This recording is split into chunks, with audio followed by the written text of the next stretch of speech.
கிருஷ்ணருக்கு முன் பிறந்த குழந்தைகள் பூமியில் எந்த வாழ்க்கையும் இன்றி கொல்லப்பட்டனர்.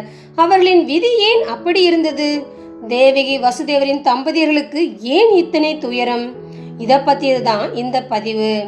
மகாவிஷ்ணுவின் அவதாரமான ஸ்ரீகிருஷ்ணரை குழந்தையாக பெறும் பாக்கியம் செய்தவர்கள் வசுதேவர் தேவகி தம்பதி. அப்படிப்பட்டவர்கள் சிறையில் கிடந்த தங்கள் குழந்தைகளின் மரணத்தை பார்த்து ஏன் கதறி அழ வேண்டும்? அதற்கு காரணம் இருக்கிறது.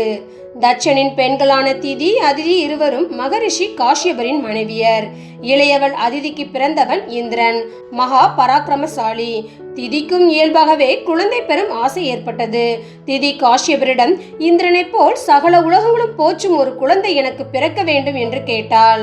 அப்படியானால் தேவி விரதத்தை முறைப்படி கடைபிடி என்றார் காஷ்யபர். அதன்படி விரதம் மேற்கொண்ட திதி கருவுற்றாள். இதனால் அதிதியின் நெஞ்சில் வஞ்சம் குடிகொண்டது. பொறாமை மிகுந்த அதிதி தமக்கையின் கருவை அழிக்க தீர்மானித்தாள். எனவே தன் மகன் இந்திரனிடம், பெரியம்மாவின் வயிற்றில் வளரும் குழந்தையால் உனது பதவிக்கு ஆபத்து ஏற்படும். சகல உலகமும் திதியின் குழந்தையை போற்றி புகழும் என்று கூறினாள். தனது பதவி பறிபோகுமோ என்ற பயம் இந்திரனுக்கு வந்ததால் பெரியம்மாவின் மீதுள்ள பாசம் அவனிடம் மறைந்தது. இதன் விளைவு சிசுவை கர்ப்பத்திலே கொல்ல தீர்மானித்து திதியை அணுகினான். திதி சிறந்த தேவி பக்தை.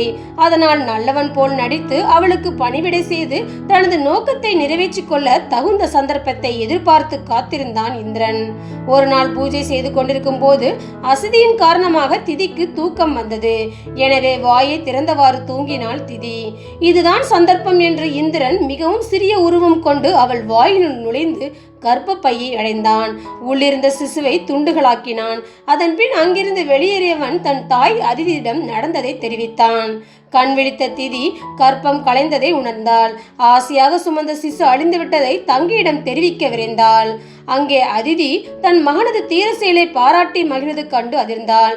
சகோதரியும் அவள் மகனுமே தன் சிசுவுக்கு யமன்களானதை அறிந்து கதறி அழுதாள். கோபம் மாத்திரம் தாங்காமல் திதி, நீ பெற்ற குழந்தைகளை உன் கண் முன்பாக வரிசையாக கொள்வதை பார்க்கும் துர்பாக்கியசாலி ஆவாய். நீ சுமந்து பெற்ற மகனை வளர்க்க முடியாமல் தவிப்பாய். அப்படி 100 மடங்கு புத்திர சோகம் உன்னை சேரட்டும் என்று சாபமிட்டாள். உடனே அதிதி காஷ்யபரின் காலில் விழுந்து எல்லாவற்றையும் மன்னிக்குமாறு வேண்டினாள். அவளை திதியிடம் அழைத்து வந்தார் காஷ்யபர். இருவரையும் ஒரு சேர பார்த்த திதி, காஷ்யபரும் இந்த கொடுஞ்செயலுக்கு உடந்தை என்று கருதி என் தங்கைக்கு நான் இட்ட சாபம் உங்களையும் சேரும் என்றாள். அவசரப்பட்டு விட்டாயே திதி என்று கலங்கிய காஷ்யபர் திதிக்கு ஆறுதல் கூறினார்.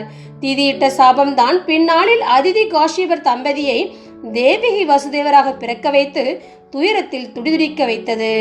காரணமின்றி இவ்வுலகில் எதுவும் நிகழ்வதில்லை. நன்றி, வணக்கம். இந்த பதிவு உங்களுக்கு பிடிச்சிருக்கும். இதே மாதிரி பல நல்ல பதிவுகளை தெரிஞ்சுக்க நம்ம சேனல்ல லைக் பண்ணுங்க, ஷேர் பண்ணுங்க, கமெண்ட் பண்ணுங்க. அப்படியே சப்ஸ்கிரைப் பண்ணவும் மறந்துடாதீங்க. எங்களுடைய பதிவுகள் எல்லாம் உடனுக்குடன் உங்களுக்கு வந்து சேர சைட்ல இருக்கிற பெல் பட்டனை கிளிக் பண்ணுங்க.